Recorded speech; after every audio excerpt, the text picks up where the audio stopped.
신약성경 315면 에베소서 5장 1절에서 14절 말씀을 우리 함께 합독하시겠습니다. 함께요. 그러므로 사랑을 받은 자녀같이 너희는 하나님을 본받는 자가 되고 그리스도께서 너희를 사랑하신 것 같이 너희도 사랑 가운데 행하라. 그는 우리를 위하여 자신을 버리사 향기로운 제물과 희생제물로 하나님께 드리셨느니라. 음행과 온갖 더러운 것과 탐욕은 너희 중에서 그 이름조차도 부르지 말라. 이는 성도에게 마땅한 바니라. 누추함과 어리석은 말이나 희롱의 말이 마땅하지 아니하니 오히려 감사하는 말을 하라. 너희도 정녕 이것을 알거니와 음행하는 자나 더러운 자나 탐하는 자 곧 우상숭배자는 다 그리스도와 하나님 나라에서 기업을 얻지 못하리니 누구든지 헛된 말로 너희를 속이지 못하게 하라.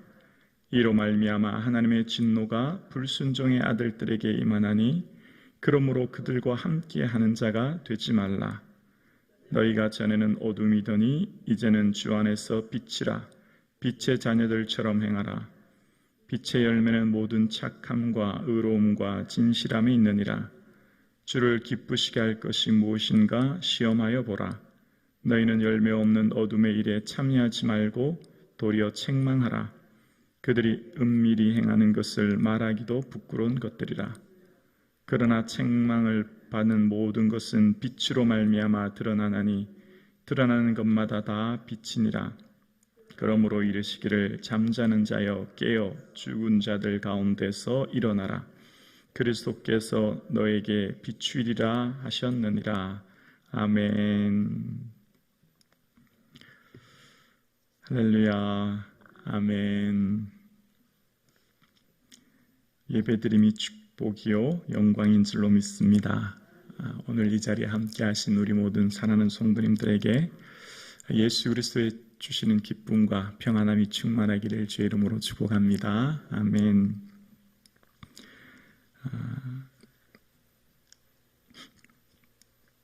하나님을 사랑하는 성도들의 삶을 향한 하나님의 뜻과 계획. 교회는 어떤 곳이 되어야 할까? 그 마음을 깨달아 아는 것이 바로 에베소서인데요. 교회가 어떤 삶을 살아야 할지, 하나님이 교회를 향한 꿈, 비전이 이제 에베소서에 담겨 있지 않습니까?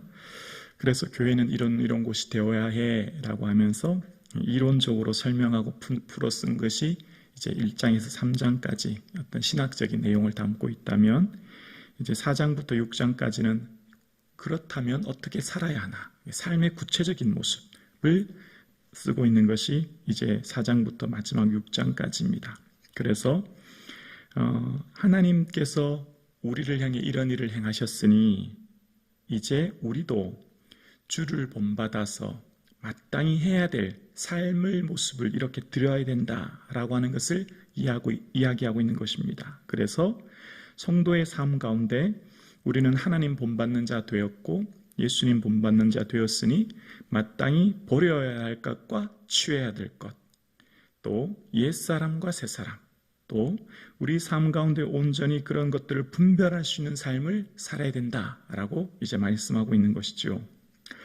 그래서 이 3절부터 오늘 본문 3절부터 뒤까지 14절까지는 동사가 9개가 나옵니다. 무엇을 하라라는 동사가 9개가 나오는데 3절부터 보면 이름을 부르지 말라, 속이지 못하게 하라, 되지 말라 이런 쭉 9개의 동사가 나오는데 그 중에 특별히 3절에 보면 행동에 관련해서 하지 말아야 될 것, 버려야 될 것을 행동에 가는 것 3가지가 3절에 나옵니다.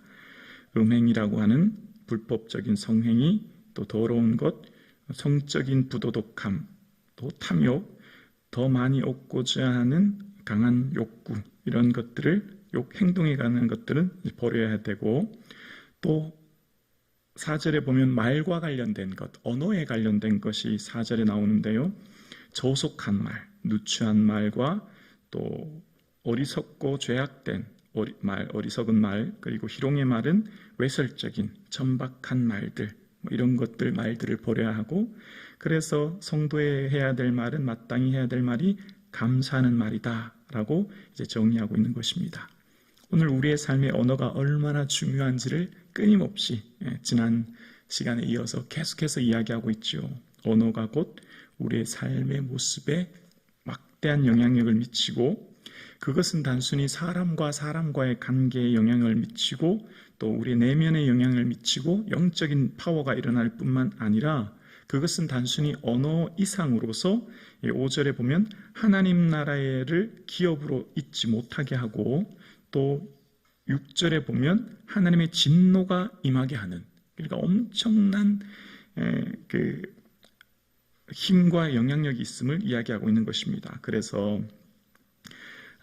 우리의 삶 가운데, 자, 그러면 성도는 누구와 함께 동행하며 함께 교제하며 함께 살아야 될까를 이야기하면서 이제 7절에 보면 그러므로 7절입니다. 그들과 함께하는 자가 되지 말라는 거예요.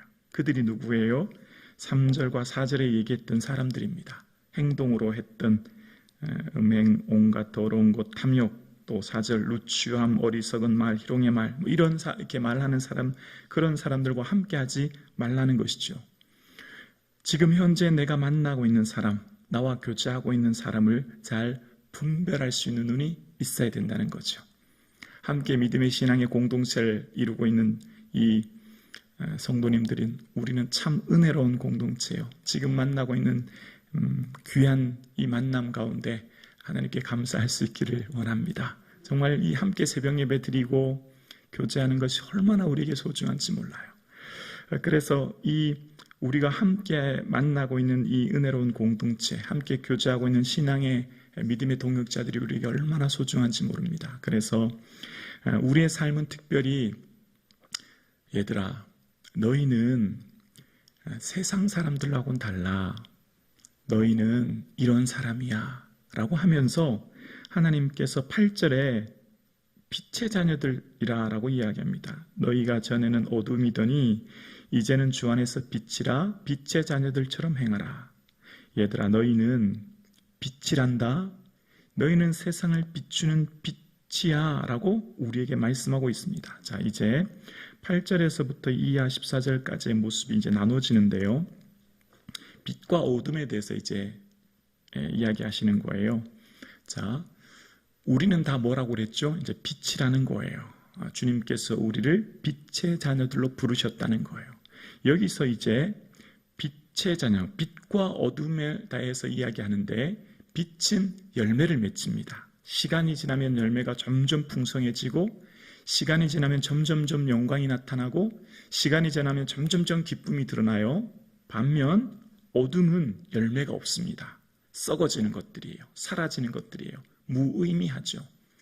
그래서 9절에 보면 빛의 열매는 이라고 설명하죠. 빛의 열매는 이라고 얘기합니다. 빛은 열매가 있다는 거예요.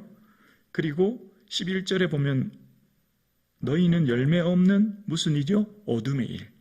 그러니까 빛과 어둠으로 구별되는 이 세상의 삶 가운데 빛은 열매를 맺어지지만 어둠의 가운데 있는 것은 열매가 없다는 거예요.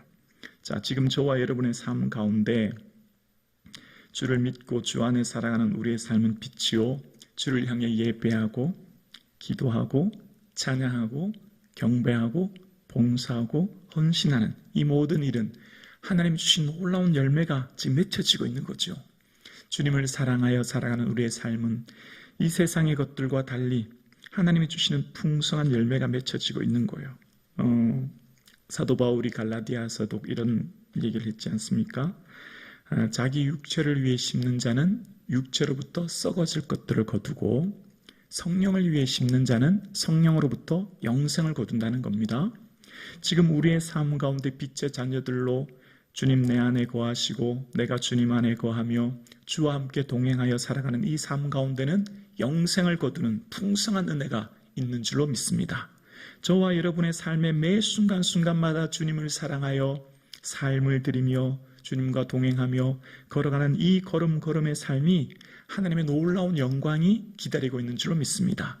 그래서 사도 바울의 삶은 얘들아 너희들은 이 본문을 통해서 하나님은 우리에게 너희들은 빛이고 빛의 자녀들이다 라고 이야기하면서 이제 어둠에 속했던 자녀들이 가졌던 세 가지 음행, 더러운 것과 탐욕이 3절에 나왔다면 이제 빛의 자녀들의 열매는 9절에 나오죠. 착함, 의로움, 진실함이라는 것입니다. 착함, 관대함이라는 거예요. 관대함.